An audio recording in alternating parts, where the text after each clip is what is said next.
Hello and welcome students, Gyanjyoti coaching সেন্টারের পক্ষ থেকে তোমাদের সকলকে আরো একবার স্বাগত। কালকে আমার আলোচনার বিষয় ছিল শিক্ষার সমাজতান্ত্রিক লক্ষ্যের বৈশিষ্ট্য, যেটা তোমরা পার্ট 1 হিসেবে পেয়েছো। আজকে আমার আলোচনার বিষয় হচ্ছে শিক্ষার সমাজতান্ত্রিক লক্ষ্যের বৈশিষ্ট্য পার্ট 2। তার মানে যেটা পার্ট 1 এর ক্লাস ছিল সেখানে আমি 8টা পয়েন্ট নিয়ে এসেছিলাম, এবং আজকে পার্ট 2 এর ক্লাস, সেখানেও কিন্তু আমি বাকি 8টা পয়েন্ট মানে 16টা পয়েন্ট কিন্তু আজকে আমার কমপ্লিট হয়ে যাচ্ছে। এবং এর সাথে সাথেই তোমাদের শিক্ষার ব্যক্তিতান্ত্রিক লক্ষ্য এবং শিক্ষার সমাজতান্ত্রিক লক্ষ্যটাও কিন্তু কমপ্লিট হয়ে যাচ্ছে। তাহলে আলোচনায় যাওয়ার আগে বা আজকের ক্লাসটা শুরু করার আগে আমি একটু বলে দিতে চাই, তোমরা যদি আমাদের জ্ঞানজ্যোতি কোচিং সেন্টারের সাথে যুক্ত হতে চাও বা আমাদের সেন্টারে আরো যারা স্যার ম্যামরা রয়েছেন তাদের কাছে যদি পড়তে চাও, তার জন্য তোমাদের সকলকে ওয়েলকাম। তোমরা এখানে কর্নারে যে দুটো নাম্বার দেখতে পাচ্ছ, এই দুটি নাম্বারের মধ্যে যে কোনো একটি নাম্বারে কল করে নিলেই কিন্তু তোমরা জ্ঞানজ্যোতি কোচিং সেন্টারের সাথে সরাসরি যুক্ত হয়ে যেতে পারছো। এই নাম্বার দুটি হলে আমাদের জ্ঞানজ্যোতি কোচিং সেন্টারের অফিসিয়াল হেল্পলাইন নাম্বার। এই দুটি নাম্বারের মধ্যে যে কোনো একটি নাম্বারে কল করে তোমরা তোমাদের যা যাবতীয় কোয়ারিজ আছে, যা কনফিউশন আছে, ধরো যে সাবজেক্ট নিয়ে কিছু কনফিউশন থাকতে পারে, এছাড়া কোর্স ফি তোমাদের সকলেরই জানার একটা প্রয়োজন, তো সমস্তটাই কিন্তু তোমরা এখানে ফুলফিল করে নিতে পারবে। চলো কথা না বাড়িয়ে আজকের আমি আলোচনার বিষয়টা আমি শুরু করছি। আশা করছি আমি বোর্ডে যেটা লিখেছি তোমরা সেটা দেখতে পাচ্ছ। যদি দেখা যায় তাহলে তোমরা দেখবে যে আমি এখানে 9 নাম্বার থেকে কিন্তু স্টার্ট করেছি। আমি আর 1-2 করলাম না, কালকে যেহেতু 8-এ ছেড়েছি তো আজকে 9 থেকে এখানে কমপ্লিট করছি। ঠিক আছে, বা স্টার্ট করছি। চলো, সবার প্রথমে রয়েছে সমাজতত্ত্বের সমর্থন। এখানে বলা হয়েছে যে শিক্ষা সমাজতান্ত্রিক লক্ষ্য সমাজতত্ত্বের সমর্থন যেমন আদায় করে, তেমনি সমাজতত্ত্ব সেভাবে সমাজের অগ্রগতির কথা কিন্তু বলে।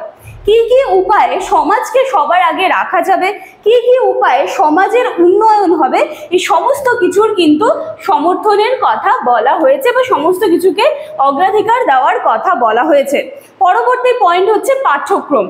তার মানে কি হচ্ছে যে যেহেতু বলা হচ্ছে যে শিক্ষার সমাজতান্ত্রিক লক্ষ্যের বৈশিষ্ট্য, তাহলে সেখানে একটা পাঠ্যক্রম আসাটা ভীষণ স্বাভাবিক। তাহলে এখানে বলা হচ্ছে যে পাঠ্যক্রমে সেই সমস্ত বিষয়গুলোই দিতে হবে যার দ্বারা শিক্ষার্থী পড়ে সেখান থেকে জ্ঞান নিয়ে সে যেন সেই শিক্ষা বা সেই জ্ঞানকে সমাজের উন্নতির কাজে লাগায়। তাহলে সেভাবেই কিন্তু পাঠ্যক্রমটাকে তৈরি করতে হবে বা সেই কথা মাথায় রেখেই কিন্তু পাঠ্যক্রমকে ডিজাইন করতে হবে।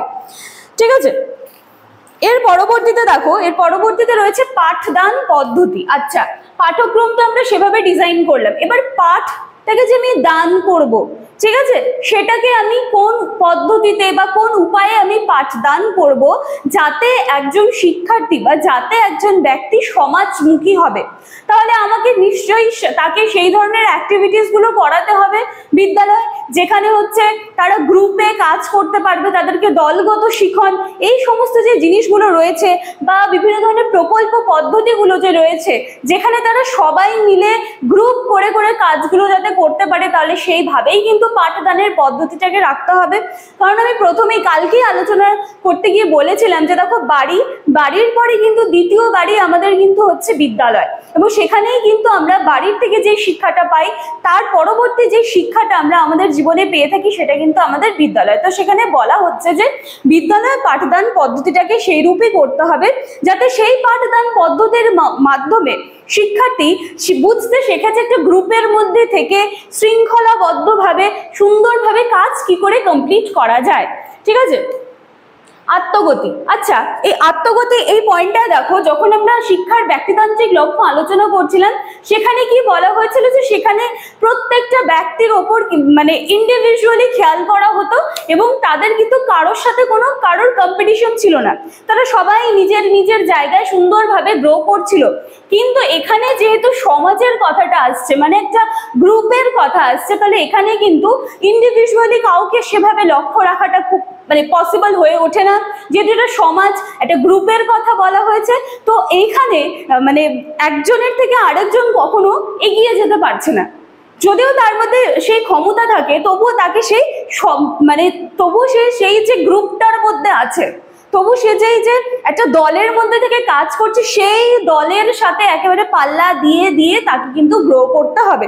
সেখানে সে নিজের কোনো কমফর্ট জোন বা নিজের কোনো সেইভাবে স্পেস পাচ্ছে না যে নিজেকে পার্সোনালি গ্রো করার, ঠিক আছে। সেখানটায় কি হচ্ছে, সেহেতু সে একটা দলে কাজ করছে বা যেহেতু সে একটা কি বলবো গোষ্ঠীবদ্ধভাবে আছে, তো সেখানে কিন্তু তার গতিটা সেই গোষ্ঠীর প্রত্যেকে যারা রয়েছে তাদের যেভাবে তারা গ্রো করবে সেই স্পিডটাকে ধরে ধরে কিন্তু সে এগিয়ে যাবে বা গ্রো করবে, ঠিক আছে।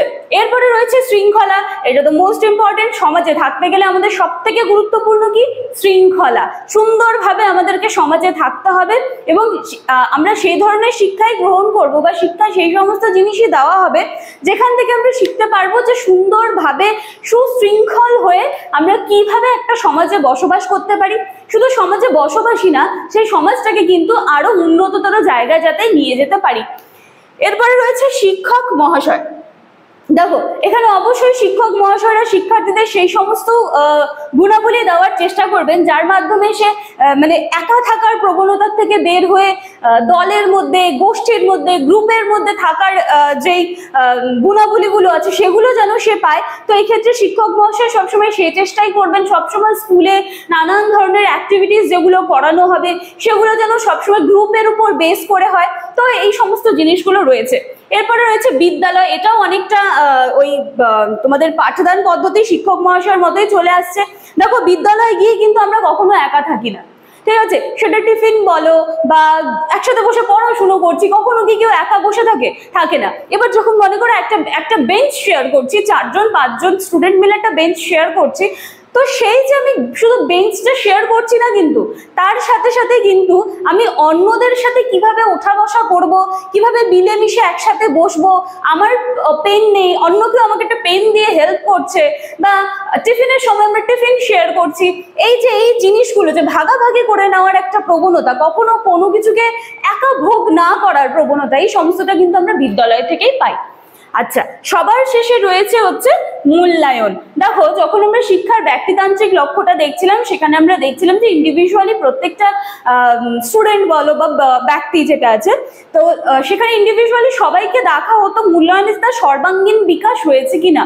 কিন্তু শিক্ষা সমাজতান্ত্রিক লক্ষ্যের মূল্যায়নে আমরা দেখতে পাবো যে এখানে মানে শিক্ষার শেষে সবাইকে শৃঙ্খলাবদ্ধভাবে থাকতে শিখেছে, সবার মধ্যে কি সেই জ্ঞানবোধটা এসেছে যে কিভাবে গোষ্ঠীবদ্ধভাবে থাকা যায়, কিভাবে সেটাকে শান্তি শৃঙ্খলার সাথে একটা সুন্দর জায়গায় নিয়ে যাওয়া যায়, বা সেটাকে ধরো যে একটা সংগঠন বা একটা সংস্থা তৈরি করে সেটার মধ্যে নেতৃত্ব দেওয়ার মতন ক্ষমতা তৈরি হয়েছে কিনা, এই সমস্তটাই কিন্তু এই মূল্যায়নে কিন্তু লক্ষ্য করা যায়। তো চলো আজকের ক্লাস বা আজকে আমার আলোচনার বিষয় কিন্তু এইটুকুই ছিল, শিক্ষার সমাজতান্ত্রিক লক্ষ্যের বৈশিষ্ট্য পার্ট 2 আজকে আমার শেষ হয়ে গিয়েছে।